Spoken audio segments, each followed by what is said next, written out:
রূপ যৌবনে পরিপূর্ণ অপরূপা সুন্দরী এক মেয়ে জঙ্গলের পাশে থাকা নির্জন এক মেঠো পথ দিয়ে হেঁটে যাচ্ছে। এমন সময় হঠাৎ করে প্রচন্ড বেগে ঝড় শুরু হয়ে গেল। তখন সেই মেয়েটি দেখতে পেল দূরে একটা ঘর দেখা যায়। এই ঝড়ের কবল থেকে বাঁচার জন্য মেয়েটি ওই ঘরের দরজায় কড়া নেড়ে সাহায্য চাইল।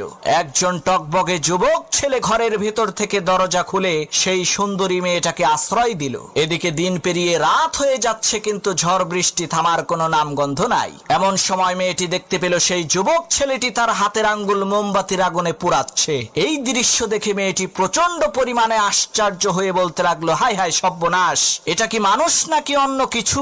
পরের দিন সেই মেয়েটি বাড়িতে যেয়ে তার বাবার কাছে সব ঘটনা খুলে বলল, কাল রাতে তার সাথে কি কি হয়েছিল। তখন সেই মেয়েটির পিতা সেই ছেলেটিকে এসে জিজ্ঞেস করলো, বাবা, গতকাল রাতে মোমবাতির আগুনে তোমার হাতের আঙ্গুল পুড়িয়েছো কেন? তখন সেই ছেলেটি বলতে লাগলো, চাচা, প্রচন্ড